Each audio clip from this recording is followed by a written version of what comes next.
One, when we hear words like extortion, robbery, kidnapping, banditry, what comes to your mind first in recent Nigeria?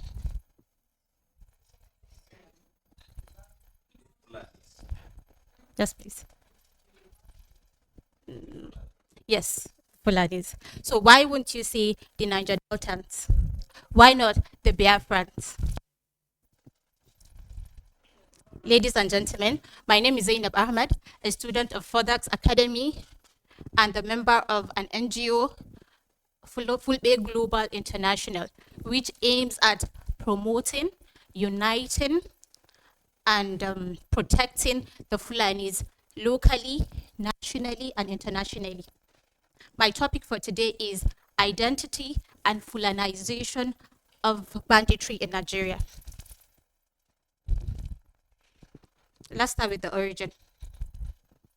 The Fulanis originated from the north down to the Middle East up to the western part of Africa, like Niger, Nigeria, Guinea, Ghana, and so on. Fulani was introduced into Nigeria by an Islamic scholar named Sheikh Usman Fudio. He came through the Sokoto axis. He conquered most of the northern part of Nigeria through Islamic jihad. He converted a lot of them.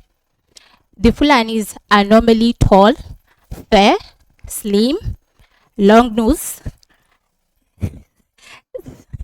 slim lips, but because they conquered a lot of Nigerians, you see people like me today, not fair, not really tall, and other characteristics.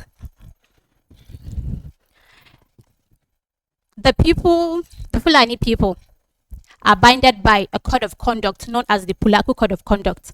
It has 4 characteristics: patience, modesty, wisdom, and courage. Their crafts: their women weave, knit, and do calabash engraving, but not at commercial purposes. Their men do not do any other commercial activities because they believe that would violate their code of conduct. That is the Pulaku Code of Conduct. Their young men, among other sports, do a popular sport known as the Sharo fight. Who knows about it? The Sharo fight is where they lash each other to utmost endurance. That's how a winner is found. They do that during marriages and occasions. Yeah, it's a competition, but done during occasions. The reason for my topic is to create awareness and then to let you know there are different types of Fulanis, so you don't generalize all the Fulanis as bandits. We have 3 types of Fulanis. We have the nomadic Fulani, we have the semi-nomadic Fulanis, and then we have the town Fulanis. The nomadic Fulanis are those that move around with their cattle from one place to another in search of food and water for their cattle. They hardly stay around that environment more than 2 months. The semi-nomadic Fulanis are those that settle in a particular place that has the green pasture and water for their animals. They just graze around, but they do not wander out of their environment. And then we have the town Fulanis, us. They have given up the nomadic life and settled an accepted township.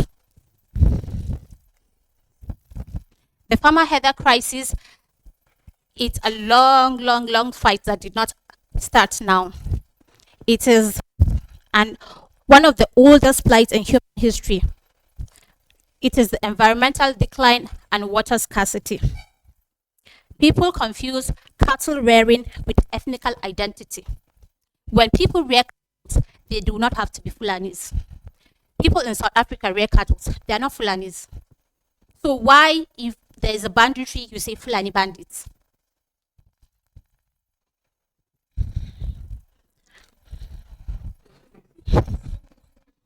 Because Yeah, but we have three types of Fulanis. So the bandits are the minority. So we can't classify all Fulanis as same. And then what again?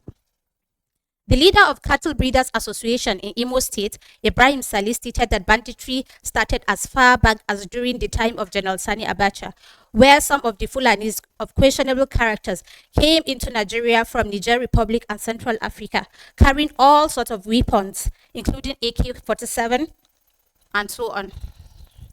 So coming to the fight of Boko Haram, left a lot of Fulanis in a violent situation, in a vulnerable situation, and including poverty and lack of education. So those Fulanis that came in through Niger took advantage of them and banditry started. In conclusion, generalizing Fulani as bandits has contributed to a lot of expansion where innocent Fulanis are being killed for their breathings crime, particularly in the southern part of Nigeria.